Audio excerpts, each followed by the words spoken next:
Exercice 12, on vous donne cette application dont on vous dit déjà qu'elle est linéaire. Intuitivement, on voit bien qu'elle est linéaire. Pourquoi? Tout ce que je fais, c'est faire une somme des coordonnées et éventuellement multiplier par des constantes. Il n'y a rien d'autre. Donc ça, clairement, c'est linéaire. Ça vous est dit dans l'énoncé et on vous demande donc directement d'en calculer une base de l'image et du noyau de cette application linéaire. Alors comme d'habitude, on va commencer par s'intéresser au noyau parce que c'est plus simple. Je vous rappelle comment ça fonctionne. Alors on va prendre un élément dans l'espace de départ, donc ici y, z dans R3.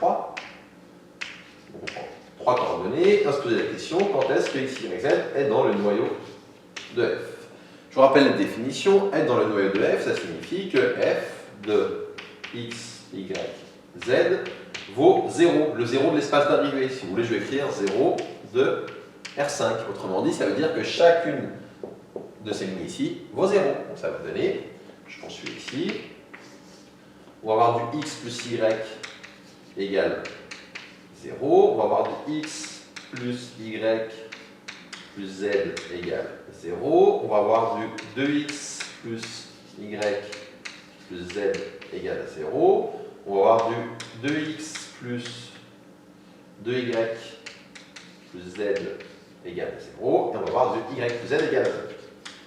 Et on va résoudre ce système. Alors regardons, et si on doit être efficace, par exemple, qu'est-ce qu'on peut voir? On peut voir que là, j'ai x plus y qui vaut 0. Si x plus y vaut 0, bah, c'est-à-dire que là, ce x plus y, il vaut 0, et donc y z égale 0. Donc déjà, on peut écrire ici, tant qu'à faire, x égale moins y, hop, avec la première ligne.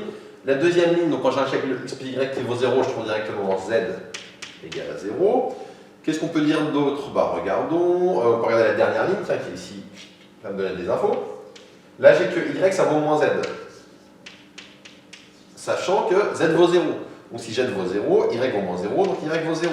Sachant que x vaut moins y, donc si y vaut 0, x vaut moins y, x vaut donc 0. Et quand je remplace ça là-dedans, je trouve à chaque fois 0 égale à 0, 0 égale à 0. Autrement dit, ce que j'ai trouvé, c'est que si x, y, z dans le noyau, ça signifie que x égale 0, y égale 0, z égale 0.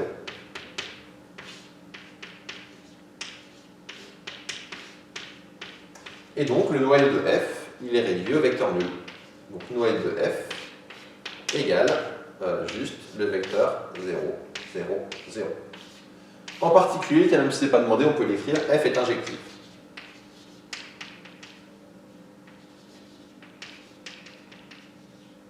Est-ce que je peux en déduire que f est directement bijective? Attention, ça marchait quand on avait le même espace, la même dimension, pardon, au départ et à l'arrivée. Ici, pour cette application linéaire, au départ, j'ai une dimension 3, à l'arrivée, j'ai une dimension 5. Donc, comme c'est différent, ça n'implique pas directement que f est surjective et bijective. Du coup, il faut maintenant s'occuper de l'image. Bon, on va faire ici. Pour l'image de f, on va utiliser le théorème Durand dans un premier temps pour connaître sa dimension. Théorème Durand. Je vous rappelle ce qu'il dit, théorème Durand, il dit que la dimension de l'espace de départ, ici l'espace de départ c'est R3, ça vaut la dimension du noyau de l'application linéaire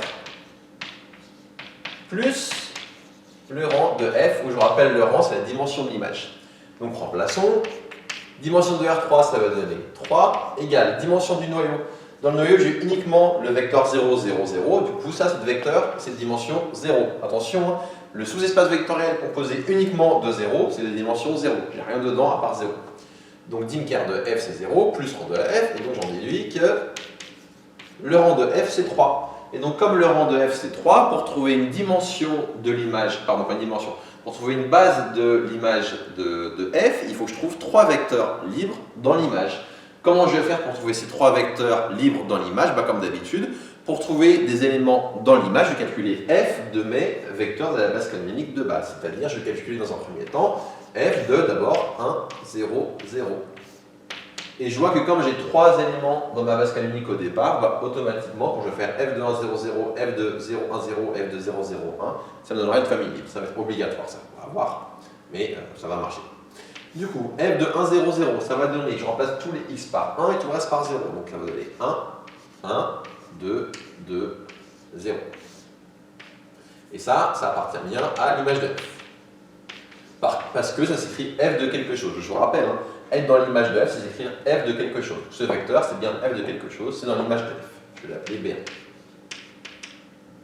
Calculons maintenant f de 0, 1, 0. Ça revient remplacer tous les y par 1 et tout le reste par 0. Ça va faire du égal. Alors, 1, 1, 1, 2 et 1. Hop.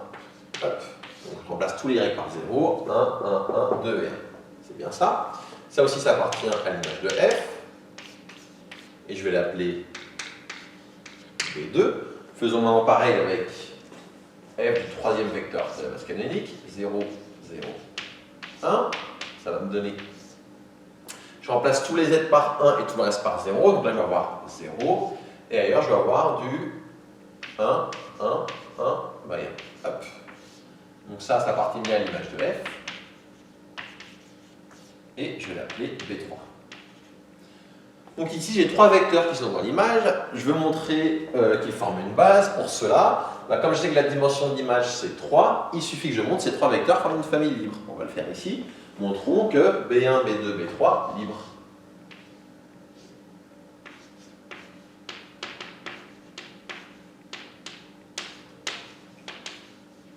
Je vous rappelle comment ça fonctionne. Pour faire ceci, on va prendre des constantes, donc soit 3 constantes. Pourquoi 3 constantes? Parce que j'ai 3 éléments dans ma famille, dont je vais montrer qu'elle est libre.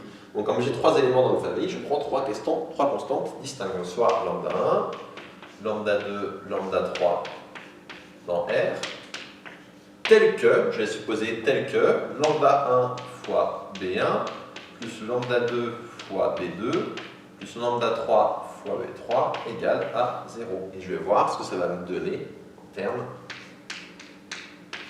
de système et d'équation.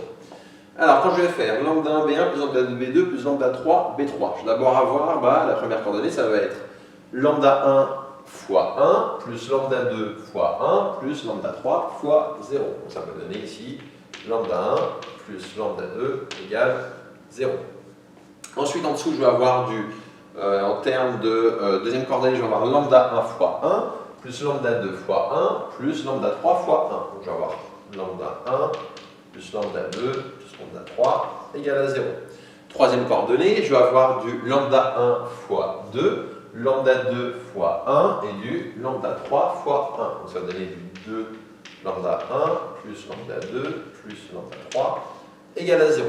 Regardons la quatrième coordonnée, on va avoir du lambda 1 fois 2, lambda 2 fois 2 et lambda 3 fois 1. Ça va donner du 2 lambda 1 plus 2 lambda 2 plus lambda 3 égale à 0. Et enfin la dernière coordonnée, on va avoir du lambda 1 fois 0, du lambda 2 fois 1 et du lambda 3 fois 1. Ça fait donc lambda 2 plus lambda 3 égale à 0. Ici on observe que ce système, c'est le même que celui-ci. Regardons, hein. À part que là les inconnus s'appellent x, y, z, là ils s'appellent lambda 1, lambda 2, lambda 3, mais si vous regardez les deux, on a le même système, lambda 1 plus lambda 2 égale 0, x plus y, lambda 1, lambda 2, lambda 3 égale à 0, x, y, z, 2 lambda 1, lambda 2, lambda 3, 2x, y, z, 2x, 2y, z, 2 lambda 1, 2 lambda 2, lambda 3, et enfin, juste ici, y, z, et lambda 2 plus lambda 3. C'est le même système. Comme c'est le même système, la solution c'est automatiquement la même. C'est-à-dire, je trouve que lambda 1 égale lambda 2 égale lambda 3 égale 0. Ce qui est important, ce n'est pas question de tout égal, c'est que tout est égal à 0. C'est ça le plus important. Donc comme c'est égal à 0, la famille est libre.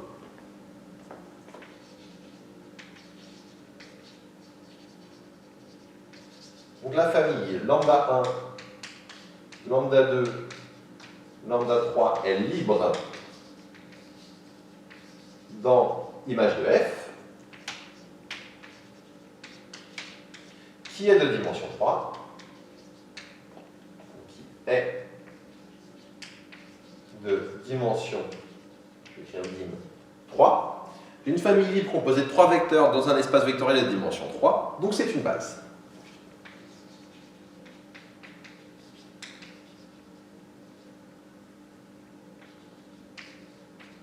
Et ça termine cet exercice. On a bien trouvé une base ici de l'image, avec ces 3 vecteurs qui sont B1, pardon, j'écris des bêtises, bien évidemment, c'est pas lambda 1, lambda 2, lambda 3, la famille c'est B1, B2, B3.